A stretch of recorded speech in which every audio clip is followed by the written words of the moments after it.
नमस्कार प्रिय दर्शक बंधुगण समलभूमिर आज अध्याय को आपण मानकु अनेक अनेक स्वागत। वर्तमान सारा ओडिशा रे गोटे चर्चा जे घन घन बिजुली विभ्राट कौन सारा ओडिशा रे एभली होची। हाँ आज्ञा सारा ओडिशा रे एभली घन घन बिजुली विभ्राट घटुची एवं एथिरु पावर संचय करा जाउची। नहले प्रतिदिन जानता बिजुली गायब हो जाता ना। आउ एही जो बिजुली चली जाउची बारंबार एथिपाई आमर से जो घरोई कंपनी कौन अच्छे टाटा पावर ना कौन से ही दायी एवं पूर्वर जे टाटा पावर को चुक्ति करती ता सांगरे से भी दायी। तेबे गोटे कथा कले सबु समस्या समाधान होई पारिबो किंतु कड़ा अनुशासन दरकार।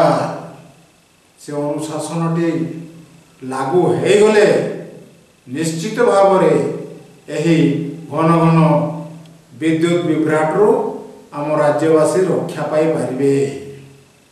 देखंतु एहाकू घरोईकरण करिबार कहा बुद्धि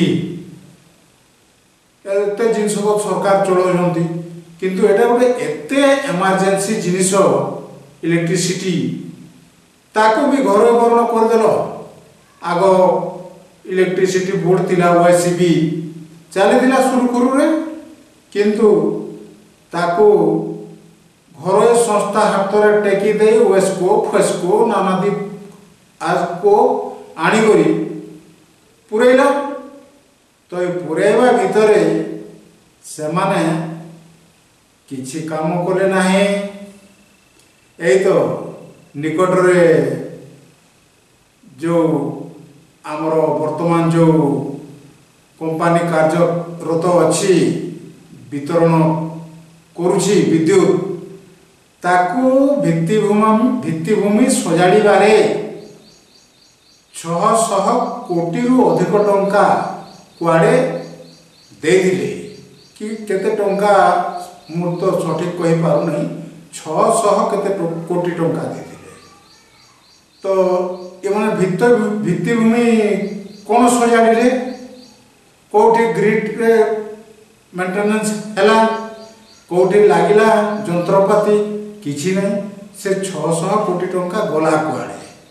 जदि ए भित्तिभूमि स्थापित होई थांता तेबे निश्चित भाव आमे वर्तमान सुरखुरु रे बिजुली शक्ति पाते। आ विद्युत उपभोक्ता तार नियम ताको अनवरत 24 घंटा विद्युत सप्लाई हेबो नहेले कंपनी दंड पाइबो। एटा दंड किए देबो चली भित्तिभूमि बढ़ी जाइए सब जंत्रपाती लगी जाइए जेपरी आउ घन घन बिजुली विभ्राट चली। आज यही बड़ विषय को लेकर बेसी आलोचना करी हेबो नाही। पुणी आउ दिने संपर्क रे आलोचना करिबा। नमस्कार।